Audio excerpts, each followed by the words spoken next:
Welcome to Bears Over Beers. I'm Jeff Burkus, a writer for Windy City Gridiron, and I'm joined, as always, by EJ Snyder. EJ, Bears sit at 3-3, middle of the pack, and they've got they've got the Bucs, the 5-1 Bucs. They go down to Tampa Bay. Gonna be a tough one, but how are you doing tonight? I'm good. We get to talk football. It's fall. It feels to me like the first week of the season where things are changing a little bit, kind of league wide. Like the league is starting to settle into tiers. There's the teams you're pretty sure are going to be there at the end, the wide middle of teams that have up and down performances, but very well could be there or fall off depending on what happens. And then there's, 3 or 4 dedicated teams at the bottom that you're pretty sure are going to be fighting for those top 4 or 5 draft picks. So it's a little bit different. Bye weeks are starting to come in. And yeah, it feels like the Bears have a little bit of momentum, but also feels like they lost a little bit last week. And now they run into Tom and Tampa Bay. So it's going to be a pretty stiff test. Absolutely. We've got a really good guest that we're going to come up afterwards. We're actually kind of flipping the show. Trevor Sikkema is going to be joining us after the break, but EJ and I are going to start off here with a couple of beers, of course, and then we're going to get into a little preview. So, what did you bring on tonight? Uh-oh. It's almost Halloween, so I had to Okay. figure out who I was going to go as. And I decided for Halloween, I'm going to go as JB. Oh, no. Oh, yes. So, Lucky Envelope Brewing. This is not only a new beer for me, it's a new brewery as well. Excellent. Peanut butter cream stout. I love it. Sounds So delicious. 6% by volume. It's a 16-ounce can. We'll have some fun with that. It says culturally inspired, brewed in Seattle. Not familiar with Lucky Envelope, a newer brewer for sure. So I get to try, like I said, both a new brewer and a new beer, and get to try out my Halloween costume early. So what do you have? Lucky envelope like Chinese New Year envelope kind of thing? It looks that way in print. The actual typography, the way they did the L and the E, very much looks like it could be. Okay. So no, they've got their story on the side, which I'm excited to read because that's part of it for me is who created this beer Sure. and why. But what do you have? All right, I've got a little bit of a curveball tonight. This is a non-alcoholic beer. Oh, And yeah. what happened here is Athletic Brewing Company. I'll show the can to the YouTube crowd here. Athletic Brewing Company. I reached out to them. I saw they were advertising on Twitter a little bit, and I was kind of intrigued. I'm intrigued by a good quality craft non-alcoholic beer. I will say that it's not something that I have a lot of experience with in non-alcoholic beers, but every once in a while, I'm up late or I'm hanging out with friends, and you know this from experience, EJ. I have kind of a limit that I keep myself to. I don't drink more than 2 drinks in any kind of social setting, or at all. Generally, I'm just 1 at home or 2 in a social setting. And sometimes it might be nice to have something like that, or as they're marketing this too, the athletic, go for a run, but you still want a beer, but you don't want the alcohol. I've been in that situation many times, and so I'm really intrigued. They were kind enough. They're really great to interact with, and they're really kind enough to send me a case. I open it up. Cool. There were 4 different 6-packs. One of them was an IPA, and I walked it over to my neighbor's house because I knew that he's an NA guy, and knocked on the door. It happened to be his birthday. Total coincidence. And so he thought I was bringing him a 6-pack for his birthday.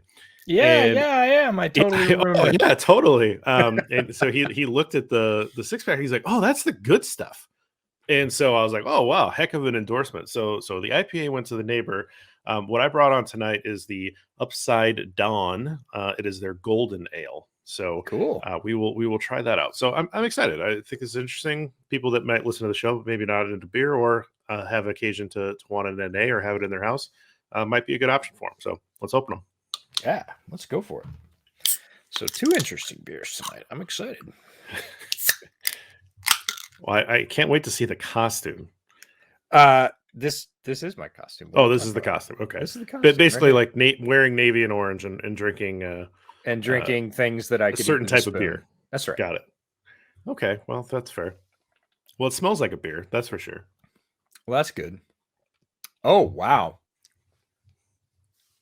Wow, this tastes like a beer. It has nothing to do with peanut butter, which is really kind of awesome.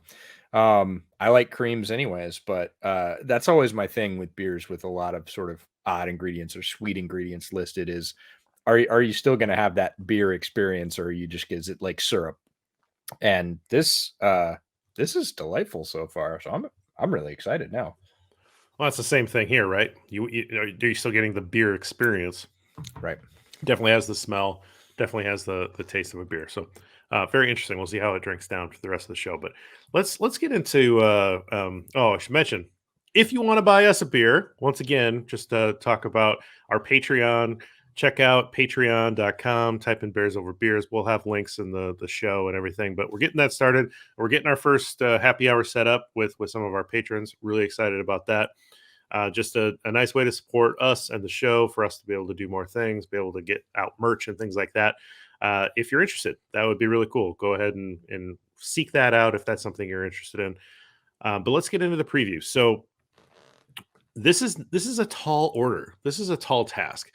The Bucs, there's no sleeping on their championship here. Like they are absolutely looking like a team that can go back and defend their title. Tom Brady looks as good as anybody, but what do we think that the Bears need to do to have a chance to pull an upset in this one? Starts for me with the offensive line, and that's no stranger to you. You know that if there's not that foundation there, especially for this team, but especially against this team, the Bucs, they have an incredibly talented defensive line. And if the offensive line doesn't hold up both in the run game and in pass protection, if they're not able to open a few holes, especially in their outside zone game, because I don't think they're going to have a lot of luck, let's say, against the interior of the Bucs defensive line. But they've got to hold up in pass pro too. Look, Justin Fields can't be seeing pass rushers in his face at 1.9 seconds. That no offense is going to function really well if that's the case. And it's going to be a tall order. They've got good ends, they've got great defensive tackles, and they can bring pressure with four pretty regularly. So the Bears starting five on the offensive line have to hold up, and they're going to have to play a decent two-way game. Are they going to have breakdowns? Yes. Are they probably going to give up a few sacks? Yes. I'm cool with, 2 to 3 sacks. Like that would be, in my mind, a win against this very talented defensive line. But if they don't get it going, the Bears aren't going anywhere. Like this one's going to be over before it starts. Yeah, did you see that clip of Vita Vea in the background? I think Leonard Fournette was giving the interview after the Thursday night game, and Vita Vea I was like thought of you. trying to take off his jersey, and he just couldn't. And yeah, I made a joke on Twitter that was me trying on all the dress clothes that shrunk in my closet over COVID. But yeah, it is a very talented defensive line, and really there's some talent on the defensive secondary as well, but they've been shifting. There's been some injuries. They signed Richard Sherman. So, like, what have you seen from the defensive secondary that Justin Fields is going to have to overcome here if he's going to have any success in the air? Well, unfortunately, one of the things they're good at is being physical on the outside versus the run. And that's where the Bears have been having success over the last few weeks, especially with the insert of Khalil Herbert. That's some of his best running is that outside zone. And if you can have your wide receiver overwhelm the opposing corner, you can get the edge and get some yards in outside zone. Because again, we said they're most likely not going to be running between the tackles very well or very often. Problem is, Bucs are physical on the outside. They have had some injuries. Antoine Winfield's been in concussion protocol for weeks now. He was back at practice today. So that's maybe good news. He might be back on the field, but you never know with head injuries. And the corner situation has been depleted, but they've got guys like Ross Cockrell who are pretty underrated. He's playing safety for them and slot. He's a physical guy. So they match up pretty well. The Bears receivers haven't been separating super well, so it's not a huge test for them. It's not as if, Dallas's wide receiver core is coming to town or some wide receiver core that has like really leveraged their talent and been super successful. So they match up pretty well. It's about whether or not they can stay on the field. Richard Sherman, pushed a little bit too hard too soon. He's out for probably a few weeks with a soft tissue injury. Antoine Winfield Jr. status up in the air. But the folks they've had on the field have not played poorly. So it's not one of those situations where you're, rolling in and the entire defensive backfield's leveled and, your quarterback and your offensive coordinator are kind of salivating going, oh man, look at what we've got here. It's still going to be a tough test for them in the secondary. And look, their linebackers aren't chop liver either. They have two really good linebackers. So there's talent at each playmaking talent at each level of this defense. And that makes it so that I don't want to say any level can sort of take a game off, but if somebody doesn't play so well, the other two levels have been playing just fine, and they're going to add up to an above average defensive performance almost every week. Well, we've talked a lot about how this wide receiving core is built for the Bears, and they were built for speed, right? Like they have all these fast guys, which generally means they're a little bit on the smaller side. They're not necessarily going to be the most physical blockers. I mean, you can think about the opposite end of wide receivers, and you don't have to be big to be a good blocker, but it tends to be like a lot of these bigger guys have an advantage when it comes to blocking in the run game. That's not really how Chicago built this wide receiving core. And then just overall, I mean, Allen Robinson's off to a really rough start for a guy that's as good as he is. Mooney has looked fine. But again, their numbers are pretty similar at this point in the year. I mean, Mooney's probably got the better of them. I haven't looked in a while, but and really the number 3 wide receiver is what is it, right? I mean, Goodwin looked like he took the early hand, but neither him nor Damiere Byrd have really done much of anything to distinguish themselves. So, this is a wide receiving core that really needs to step up here if Justin Fields is going to have any chance to try to keep pace with Tom Brady.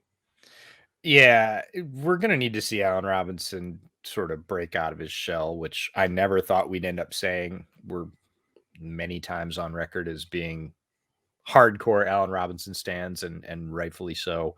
This year has not been A-Rob's year. He's just barely staggering along. It's gross. 3.5 catches a game, 39 yards. That's his average over the first 6 games. Only 1 TD. And it's not like he's been missed on a ton of opportunities wide open. Previous seasons, you'd see him streaking down the field. Trubisky wouldn't see him, and you'd be like, oh, he just left 25 yards on the table. That really hasn't been the case this year. There have been very few of those. There's a couple. There's a well-noted one in the last game that Justin Fields actually talked about his post-game presser, but that has not been typical. It has not been Allen Robinson wide open, waving his hand and being missed. He just hasn't looked like himself, quite frankly. In fact, I wouldn't be surprised if next year, kind of like Robert Quinn last year, we hear, oh, I was nursing a foot injury, so I didn't have the explosiveness whenever he signs elsewhere. Goodwin and Byrd, as you mentioned, I had high hopes for. They've done basically next to nothing. Last game started off with a completion to Goodwin, and I was like, yes, because I had actually talked about a deep slot shot to one of the fast guys, whether or not they hit it. And they did it early. Like, they didn't hit it, but they drew DPI, and I was like, yes, this is exactly what we're talking about. They didn't do it again for the rest of the game. Like, Goodwin had no more touches, not really even, he had a couple of targets. Like, it's been just so piecemeal. Mooney's been the de facto 1A and looking pretty good doing it. He's been open. He's made some tough catches, but Allen Robinson, as we said, has had almost no targets, very little production. And 3 and 4 are just ghosts. Like, Damiere Byrd hasn't done anything. And I went to look up Goodwin's stats because I thought, oh, he had a decent last game. Like 2 catches last game. And he had, 3 or 4 in the first game. And in between is just Death Valley. Nothing. And, the tight ends have kind of been the same way. So you're like, how is this team even passing, right? They're passing to the backs. I mean, they're not. They're not. And that's right. The thing is they're just not passing to anybody. It's not that the volume distribution is goofy. There's just no volume. They're not throwing the ball super well or even a lot. So there's weapons there, but they haven't gotten a lot of separation, haven't been really open, and they haven't really been a threat. So if I'm Tampa Bay, I don't really care who I am in the secondary. I'm kind of like, I'm not super worried. We could put a couple guys or a guy and a half on Mooney and we'll be good. I think they're probably thinking, well, we'll just mug them up front and try to stop the run and make them beat you deep and feel comfortable that Brady can bring you back if you do get beat deep, because the Bears, I think Justin Fields can do that, but the Bears they've not been an explosive offense at all, and they're giving up a ton of sacks. Obviously, Justin Fields is taking a lot of those sacks by some of his choices in the pocket as well, and the offensive line has not been very good. They're leading the league in sacks taken and defensive sacks. Like, I mean, it's just you like sacks, watch a Bears game because they're going to have a bunch. But yeah, well, let's flip it around to the other side, because at least there's a little bit of positive when you get to talk about the Bears defensive line. But I had a little article out today. So when you read this, it'll already be out, of course.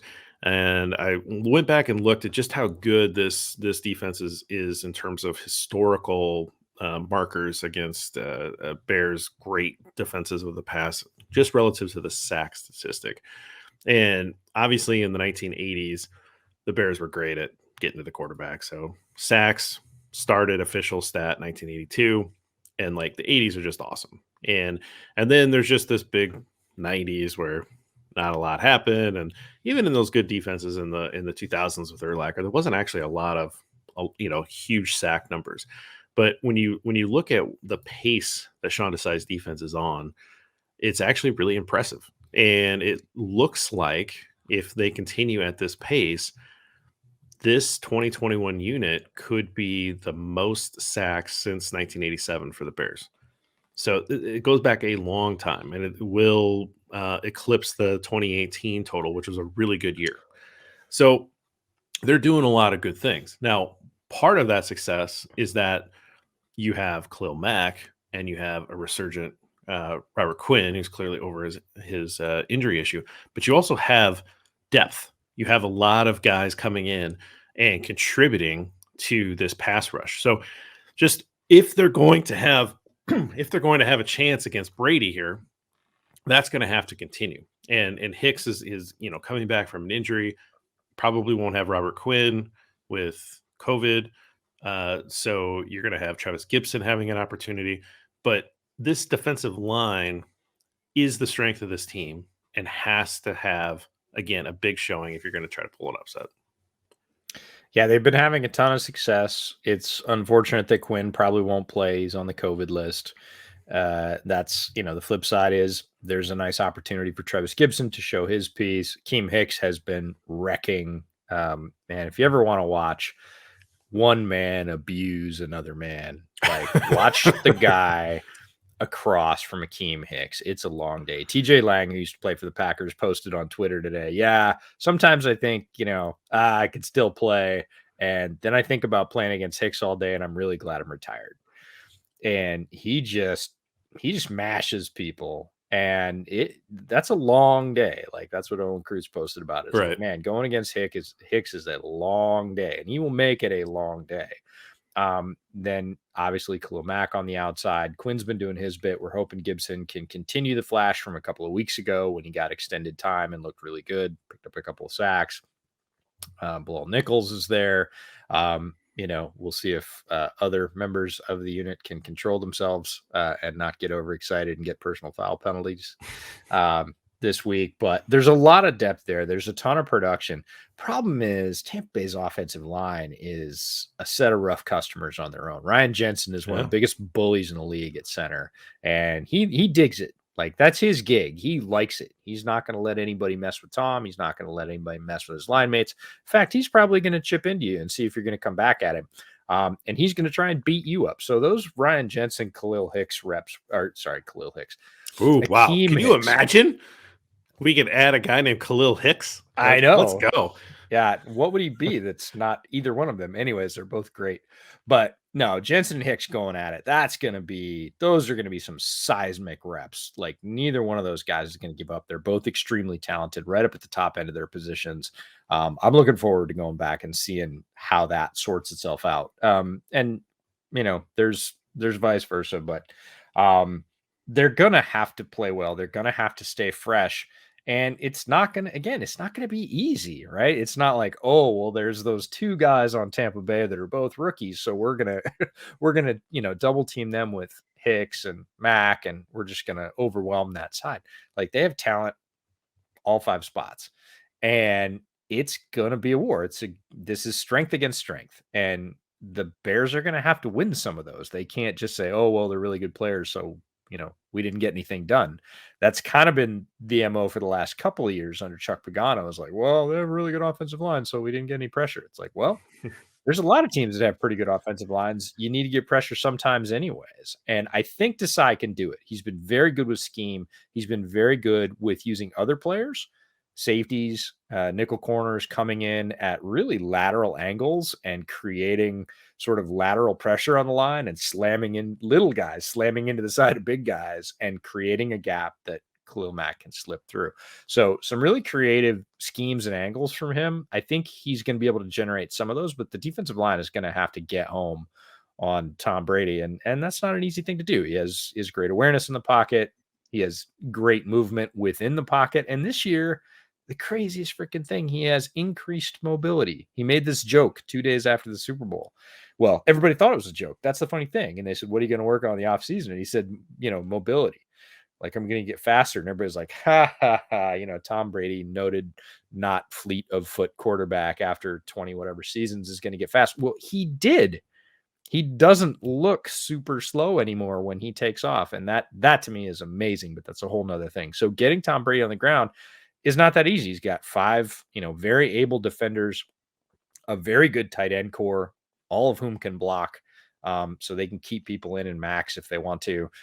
It's going to be a long day for the Bears defensive line, but look, that's what you get paid for, guys, is to go against the best and still win. And they're going to have to do it.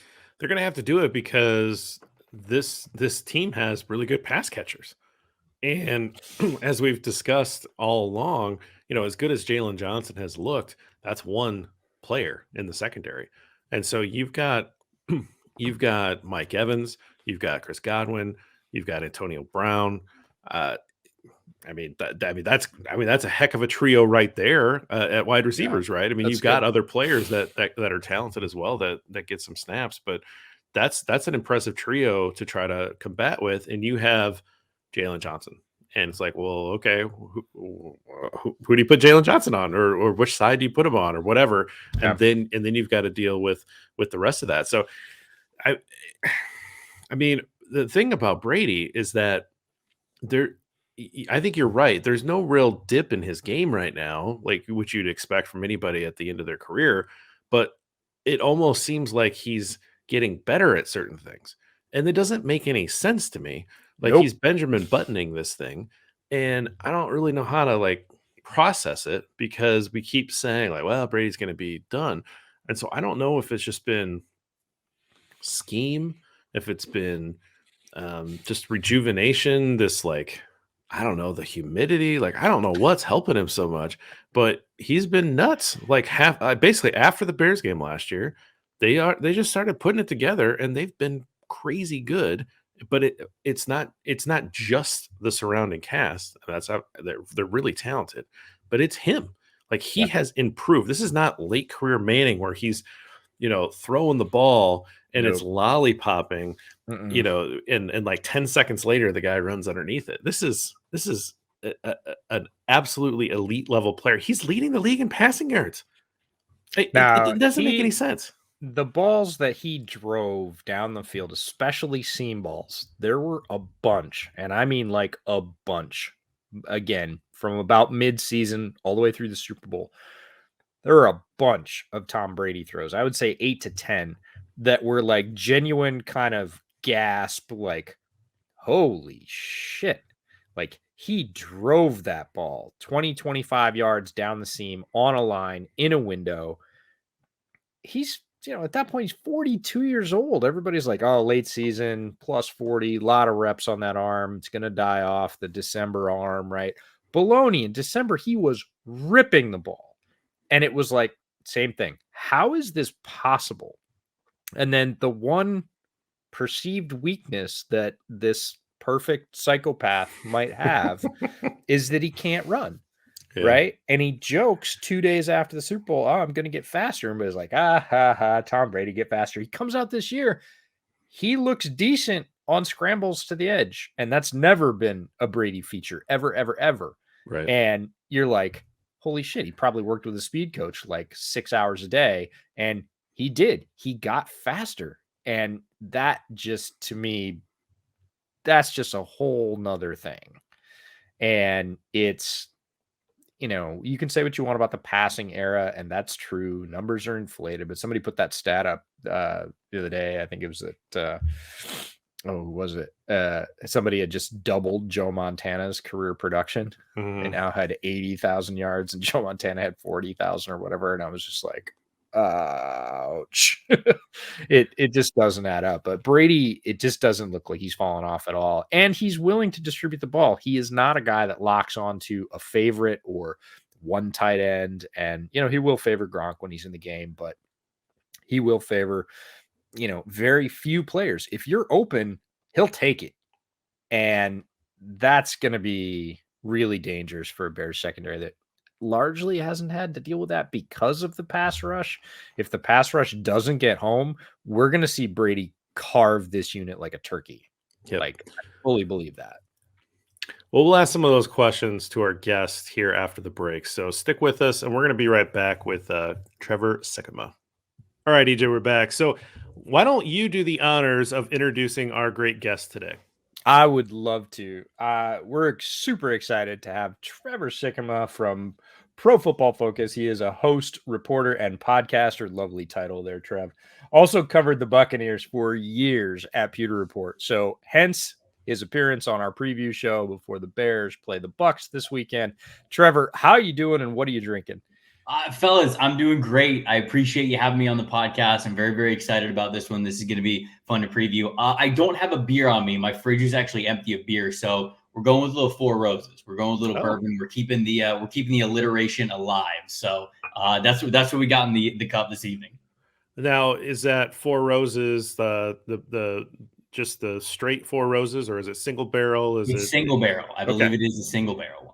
Excellent. That's what I got. So I'm actually excited about this podcast because it gives me an excuse to get into the single barrel a little bit. I think that's one of the best values out there. It's always excellent. It's a good bourbon. I appreciate it. Well, let's get into the Bucs. So we were talking about this before the break when we were trying to preview the Bears. We just couldn't help ourselves but talk about the amazing Tom Brady, who seems to – is it possible that he's getting better at age 44 or whatever he is? Has he shown any weaknesses in his games this year? Because it just seems like he's now entering a new peak to this unbelievable career that he's had.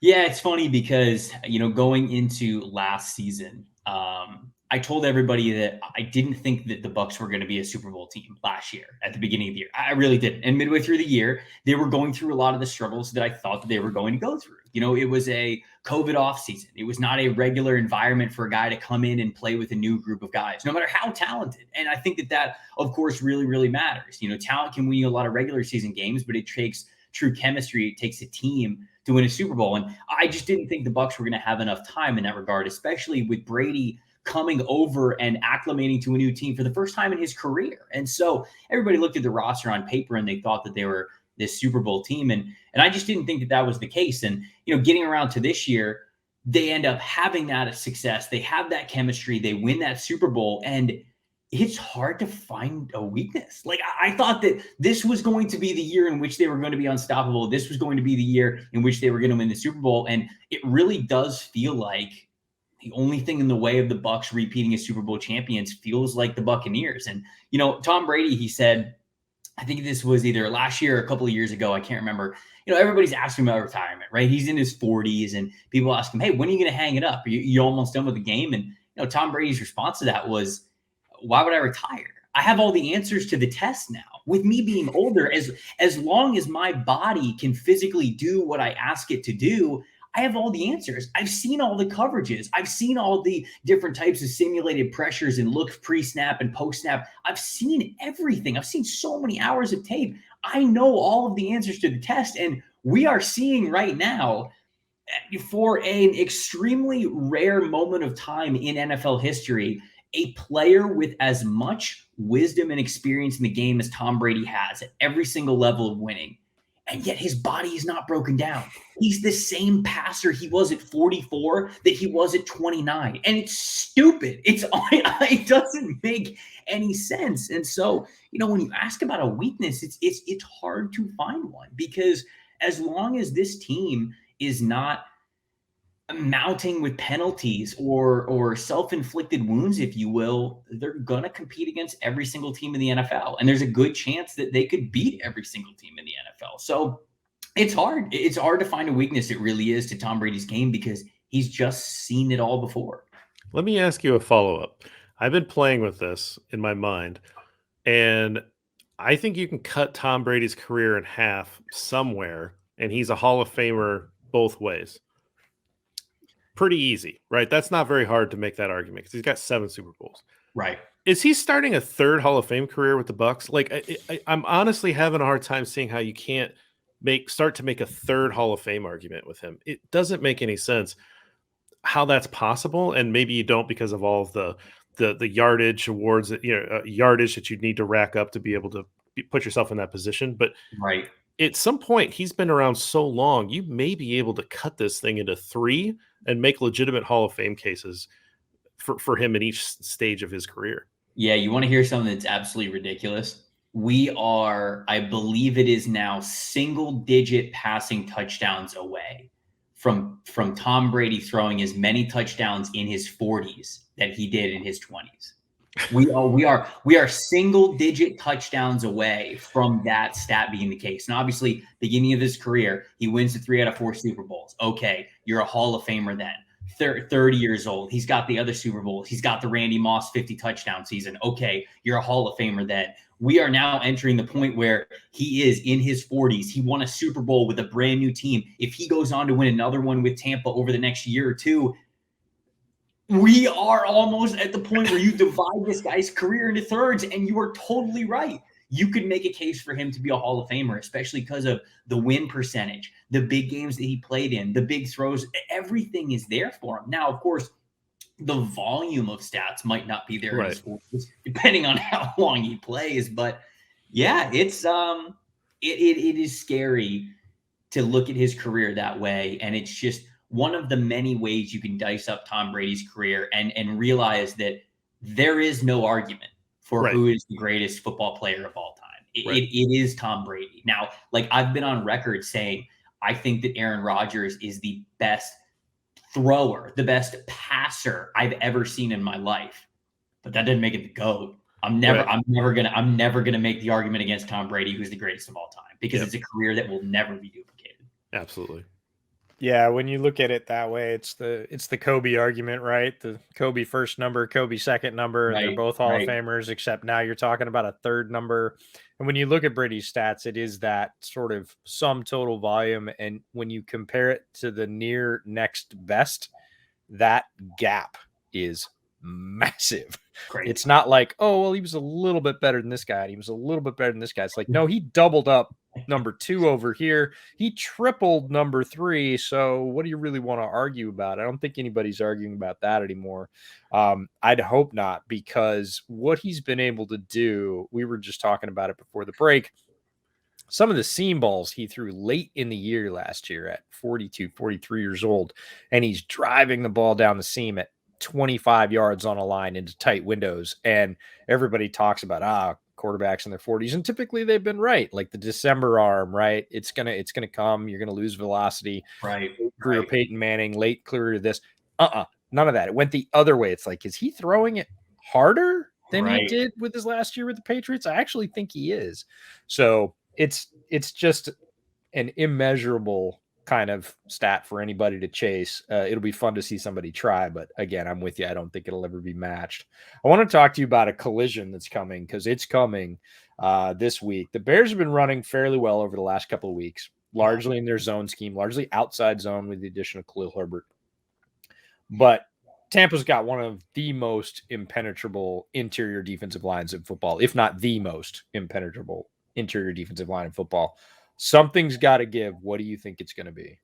Yeah, I mean, I think what has to give is Chicago's got to get a little bit uncomfortable, right? And the best teams do this to you. They make you get a little bit uncomfortable. And when I say that, I mean, you're looking at a high run rate on early downs when it comes to the Chicago Bears, because that's kind of their bread and butter, right? I mean, they were certainly feeding David Montgomery when that was the guy, and so the numbers are inflated because of that. But that's been their tendency, and yet we've seen that teams who have tried to do that in the past, they often cannot keep up. They just can't keep up with the Bucs offense, and so I feel like you're going to have to take a lot of teams are going to have to take a lot closer of an approach to what we saw with the Dallas Cowboys in week 1, where the Cowboys were in a lot of situations where they were constantly pushing the pace against Tampa. And, having Dak Prescott and CeeDee Lamb and Amari Cooper, obviously that gives you the ability to do that. But, it's just, if Chicago is going to be comfortable, if Chicago goes into this game thinking,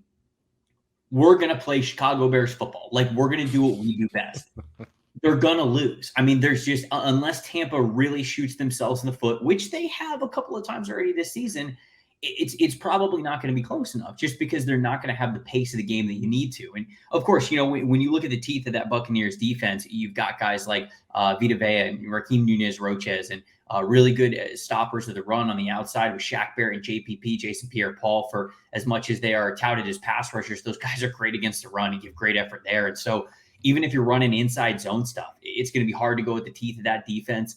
Of course, when you run outside zone, that's why Tampa drafted Devin White. They drafted the guy to really counter those outside zone plays because he's got so much speed. Jordan Whitehead is a fast safety who can go sideline to sideline as well. He's much more comfortable coming down towards the line of scrimmage, playing that strong safety role. And so they've got the guys to be able to do it. And Tampa's team, this is not breaking news or anything, but they're built so well. And of course, the reigning Super Bowl champions, it's a bit of a duh, but that's why it's like you look at teams that might have a preference, like, okay, we do this really well, but we don't really do the other stuff really well. Well, those are the teams that Tampa can often really exploit because they do a lot of things well, and they almost force you to play an uncomfortable game. And I mean, it's going to be all on Justin Fields. It really is. It's going to be up to him, I think, with his arm, because I mean, you even saw last week when Tampa played against the Philadelphia Eagles, Jalen Hurts, not a ton of rushing yards. He was able to scramble a little bit, get a little bit of space. And I think Justin Fields is a little bit better of an athlete than Jalen Hurts is, but he's going to have to win this one with his arm if Chicago's going to win this. And they have the receivers to do it, right? And Tampa's secondary is banged up. So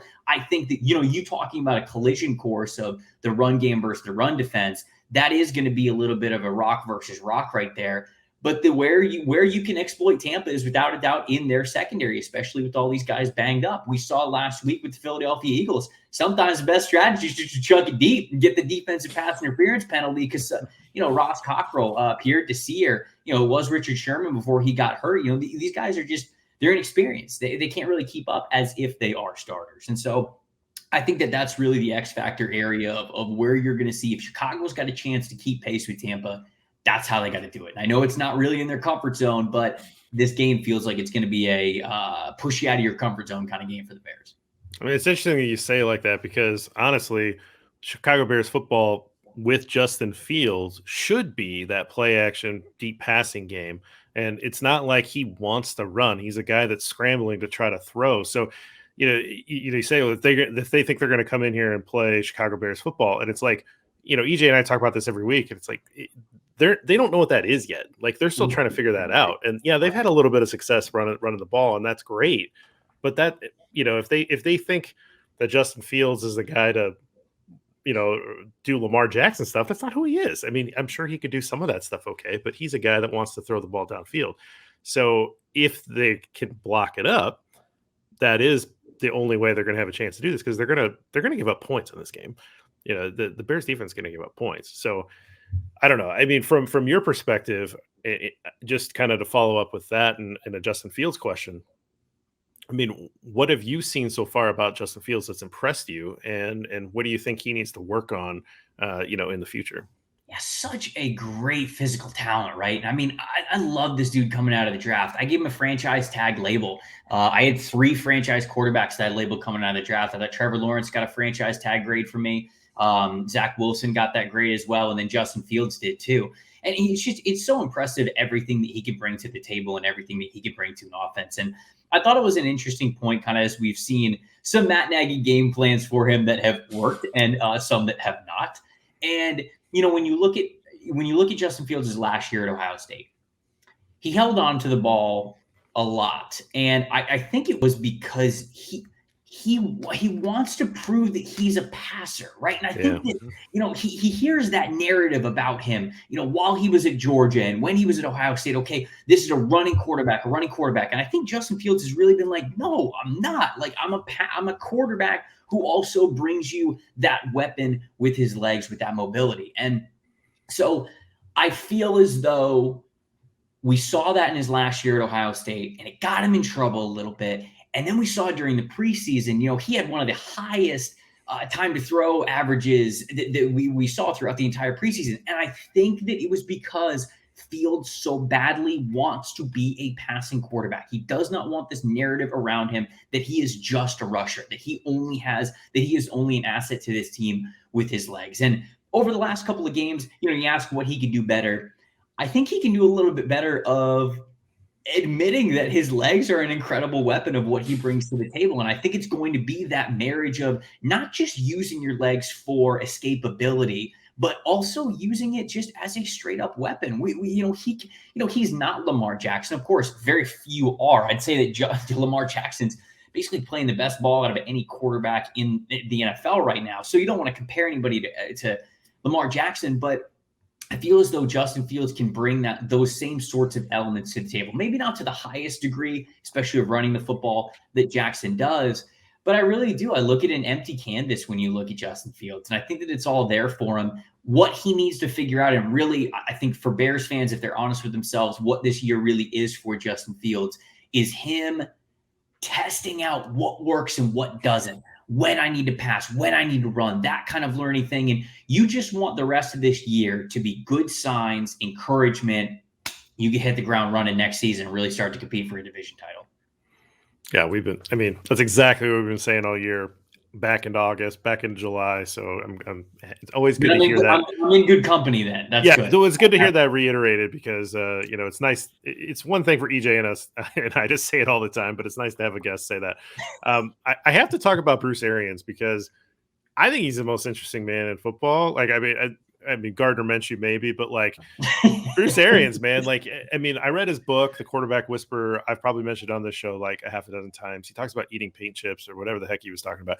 It is like he's wild. Like, he is a wild guy. Yeah, but he's also incredibly progressive. Byron Leftwich, Todd Bowles, like he stands by those guys. He has removed his ego, talking about hey, that's all Byron. That's all Byron that does that. Right. That's not me. I'm just here, right? You hear him in interviews all the time. He brought on a female assistant coach, Lori Locust, to help out with the defensive line, and so he's really on the bleeding edge in a lot of ways. And this is a guy that got his first head coaching job late. Famously, the Bears passed over him for Mark Trestman, God help us. And, he went down to Arizona and had a good run there, and he's on his second team. But it just seems like he maybe appreciates it in a different way because it took him so long to get there, or he's playing with house money, or I don't know what it is. Like, can you give any insight into this guy and what he brings to Tampa Bay? Yeah, Bruce is different.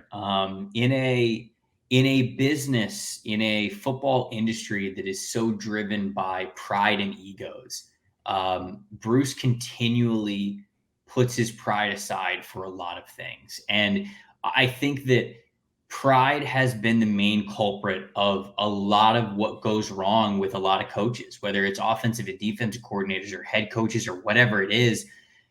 Pride is good. You want to have pride in your job, but hard-headedness, stubbornness in pride, having too much of an ego in things can also be the kiss of death in a lot of instances. Because, you look at situations where these guys don't make it to the top for nothing. You know what I'm saying?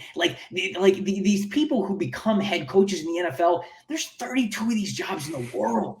You don't just luck into this. You're good with people. You're good at your craft. You succeeded at every level that's gotten you there. You are smart. You know the game. You know things well. And yet we see all the time failed adjustments, not going for it for a certain situation, not being able to change how you used to do something 5 years ago. Whatever it is gets in the way of you actually achieving maybe what your wisdom and your knowledge and what got you there was able to do. Bruce is different. And I can't speak to what he was like during his time in Indianapolis or in Pittsburgh or the Arizona Cardinals, but I was at his press conference when he was introduced. I was still working for Peter Report at the time, covering the Buccaneers. And the way he talked was just different. And it just gave you this confidence about his words that, yeah, everything was going to be all right. Like, we got a plan. Everything's going to come together. And I'll tell you guys, when he hired Byron Leftwich to be his offense coordinator, the Tampa media lit him up for it. They're like, what are you doing? What are you doing? You're getting this guy. This guy doesn't even want to be here. Byron Leftwich told us at his introductory press conference, Bruce had to drag him off the golf course. He was enjoying retirement. And so when Byron struggled over the course of that first year, when he did not look in rhythm, he did not look good as an offensive coordinator, we as the media, the local Tampa media, were like, what is Bruce doing? Is he simply here in Tampa to cash a check? Because we thought that the Buccaneers were hiring Bruce Arians not just to be head coach, but to be offensive play caller as well. And he said from the very beginning, I'm not calling plays. Nope. And we were like, what are you talking about? You're not calling plays. That's the whole reason you're here. The offense is sucked. Jameis Winston needed saving. You were supposed to be the guy for that. And Byron struggled early on, and we gave him his criticism when we said Bruce is just cashing a check. He's just an old guy who's just sitting there wanting to get out of the broadcast booth and put the headset back on. And now here we are. Todd Bowles is an incredible defensive coordinator. The position coaches in Tampa Bay are just incredible at their job. Byron's becoming one of the best young offensive play callers in the league. And what Bruce is right now is so different than any head coach role I've ever seen, where he is truly just kind of the guy at the top who organizes stuff. And at the beginning, we thought that was laziness. And now we see that it's actually a really great strategy when you hire the right people under you and let them do the job that they were hired to do and have confidence in them the whole way. And man, it's just, it is a totally different type of staff than I've ever been around, that I've ever covered. He is a unique individual in so many different ways. And I think that his unique approach to head coaching, to approaching his players and everything like that, that's why Tom Brady is here. That's why these free agents come here. That's why everybody wants to sign one-year deals to play for the Bucs. It's not just to win Super Bowls. You could sign a one-year deal with the Packers and maybe win a Super Bowl. You could sign a one-year deal with the Rams or the Baltimore Ravens or the Buffalo Bills. You could sign with any of those teams and maybe win a Super Bowl. But these guys come to Tampa because of Bruce, and it's turning out to be everything about this Bucs. I don't want to call it a dynasty yet. They've had one good year, but everything about this Bucs successful this era. Okay, that's a better word. This Bucs successful era is kind of this perfect storm, whether it's the coaching staff or players coming in or what Jason Light's done in the general manager, what he's done behind the scenes. It's just all coming together. And that's why you're seeing success. Yeah, Bruce seems to me like, and this is a term that's usually used to degrade somebody, but he seems like the ultimate enabler. And I mean the good enabler, right? He brings people in and he enables them. He says, no, this is what you're here to do. Yep. I will create a shell. You operate within it, do what I ask you to do, and we'll be better because of it. And that's not typically how enabler is used, but in this case, I think it applies. So, he believes in people, and I think that sure. I think that you see that you see that in the coaching room, and it's you see it on the practice field, and that's what you get on game days. You get the product of instilling confidence in everyone who has anything to do with that team. And that's what I think Bruce does best.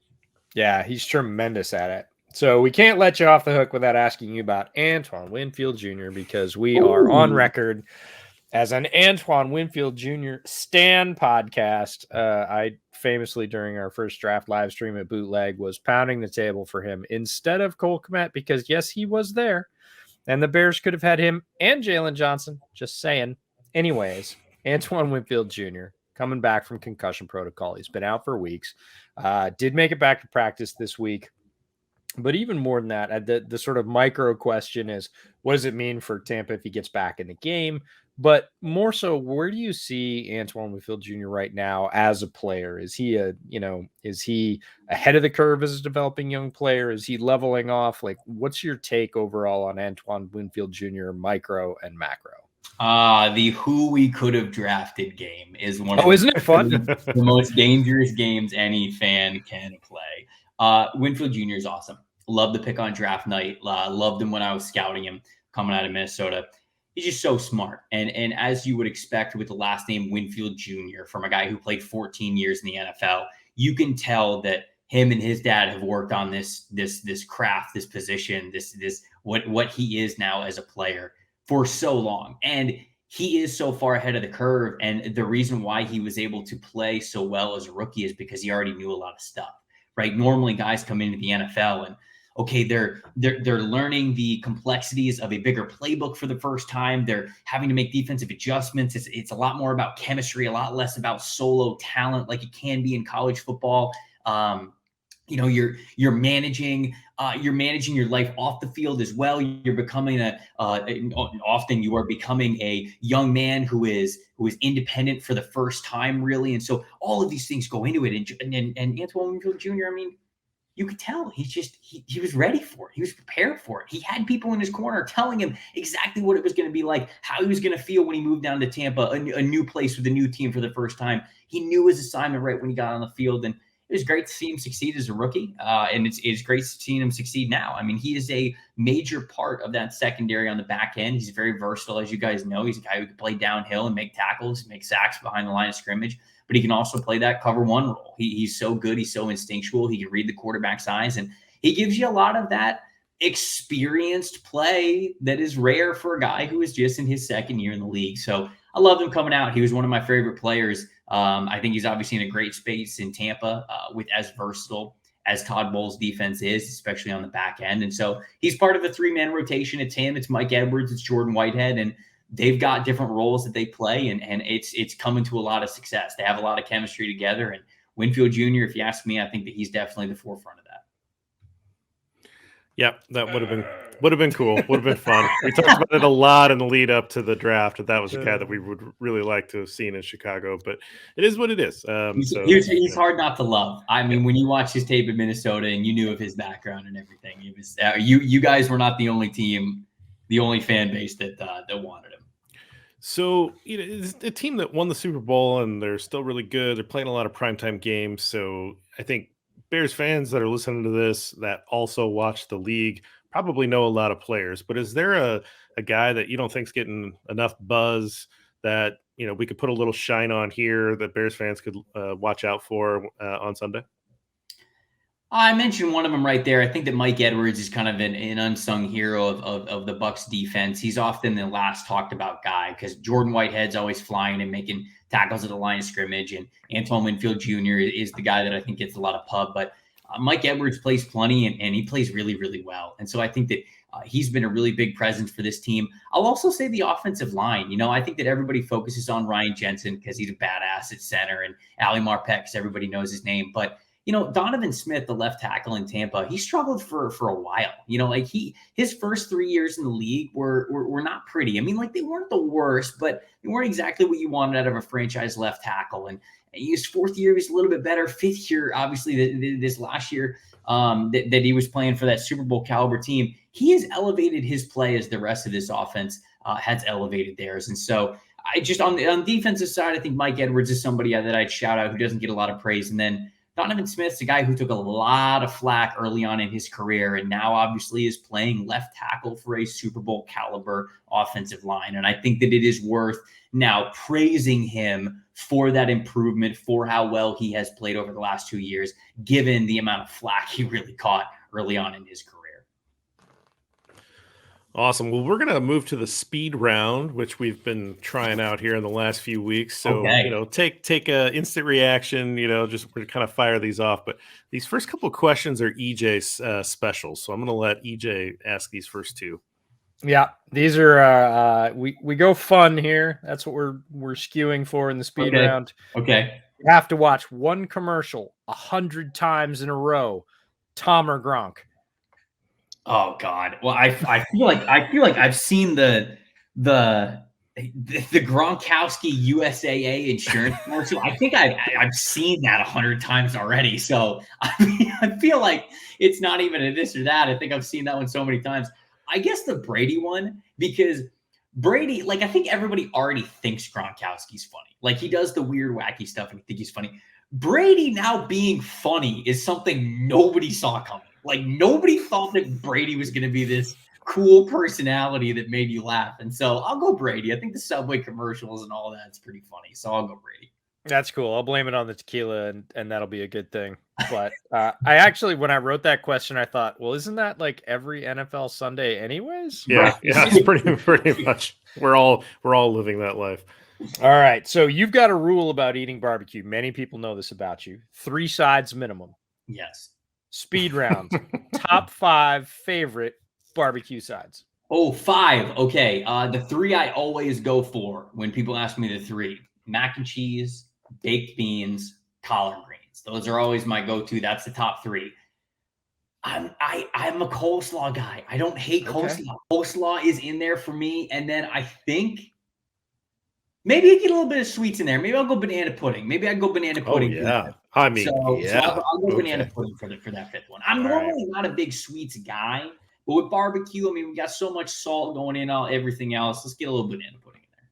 Yeah, I mean, if they've got banana pudding, I'm ordering that. That's absolutely hard to go wrong. Hard to go. I mean, because that doesn't always happen. It's not on every menu. A lot of times you get like the baked apples or whatever. And the point of 3 sides minimum is when you go to a barbecue place, you often are getting family recipes somewhere. I think that often comes in sides. And so when you see banana pudding, there's a good chance it's a family recipe or a damn good recipe, and it would be worth ordering. 100%. I'm with you. All right. We love uniforms. EJ and I both love that. What are your thoughts on the creamsicle throwback uniforms? Can I ask you guys what you think of them before I answer? You guys like the creamsicles? I like seeing them.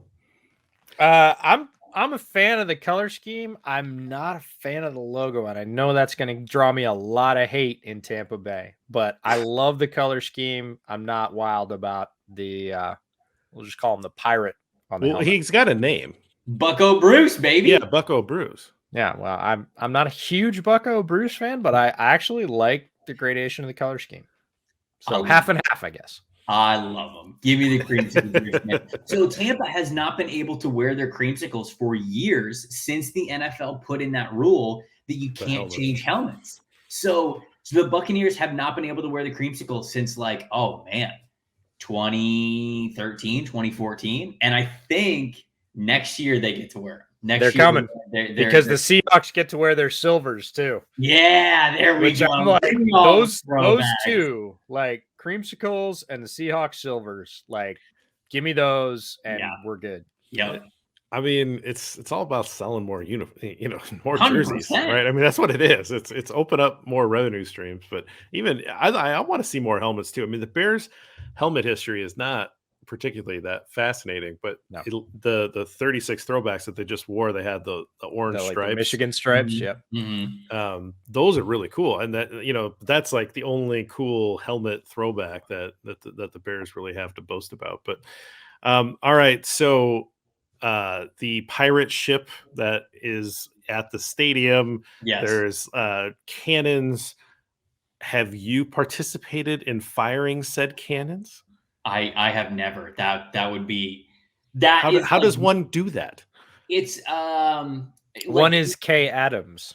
Actually, okay. I think you've got to either be like a celebrity or a special guest, or often Tampa's a big military town. MacDill Air Force Base is in Tampa, and so often they'll get like a military veteran to fire the cannon or ring the bell or whatever it is. And so, no, I have never been able to fire the cannon. I hope that I get big enough in my career to maybe one day be invited back to fire the cannon.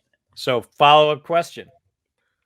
Tampa Bay calls you up and says, we're doing a fundraiser. We'll let you fire the cannons. What will you pay to fire the cannons? Oh, wow. Is it just like, am I firing the cannon and then just like going back to my normal seat, or is it like a full game day experience? I'm saying you get to fire the cannons the first time they score in the game. Oh, wow. Okay. I'd shell out a couple $100 for that. I think Don't bowl us over, Trevor. Couple of $100. Well, parking ticket. All right, we'll get. Well, that's fair. Hey, listen, I haven't paid for Bucs tickets in a long time because I was normally in the press box. I don't think I'd go like 1,000, but all right, $750. Oh, I feel like an auctioneer. So much money. 600. I love this. This is great. Yeah, this is all right. For $750, I get 3 cannon blasts. You give me 3. Right. Give me 3, and we'll do $750. It's the same thing. You said $250 when you started. You get $250 per. So you win. Now, either way, it's fantastic, Trevor. Great stuff. Thanks so much for making time for us. How is your bourbon? We always round back to the drinks. Wonderful. 4 Roses, single barrel. This Go get some. It is. You were an automatic fan of the bar. You were automatically accepted into the pod family when you said 4 Roses. When you said single barrel, you were a repeat guest. Yeah, you became my friend. There we go. I love it. JB, how about you? Yeah, so Trevor missed this part, but I actually brought on a non-alcoholic beer tonight from Athletic Brewing Company, and I liked it. I mean, it tastes like beer, and obviously no alcohol, so it's a nice thing to have in the fridge, I think, and I think I'll drink that whole 6-pack, no problem. Not tonight. Well, you could, but it's not alcoholic. If you wanted to. Yeah, I could, and I'd just be up all night, going to the bathroom. There you go. But yeah, no, I appreciate what they're doing. They were super nice. I'd recommend trying them out. Really cool. Well, I got the lucky double tonight. Lucky Envelope Brewing peanut butter cream stout. Brought this on kind of as a joke because Trevor, you may not know this, but I always tease JB about drinking beers that I think he should eat with a spoon. So I said for Halloween I was going to go as JB, so I got a JB beer, but lo and behold, it turned out to be damn good. This is brewed right up in Seattle. This is wonderful stuff, and I am not at all sad that I have 3 more of these. They're 16 ounces, 6% by volume, and extremely drinkable. Great balanced flavor. Again, haven't tried anything from Lucky Envelope Brewing. This is my first. I'll definitely be looking for their other offerings. They're local and they're awesome. So not often you get the daily double on a new beer and a new brewery, but fantastic stuff. There is a brewery in Charlotte, North Carolina, because I just moved up to Cincinnati because PFF's headquarters are in Cincinnati, but I just moved over here from Charlotte. There's a brewery called Salute in Charlotte, and they have a PB&J beer that is that's all JB. I was so skeptical about it at first. I was like, there's no way this is good. It was phenomenal. It was one of the best beers I've ever had. It was so good. I couldn't believe it. Friend of the pod for life at this point, Trevor. 4 Roses single barrel and PB&J beer. You got it all covered. There we go. Hitting all the bases.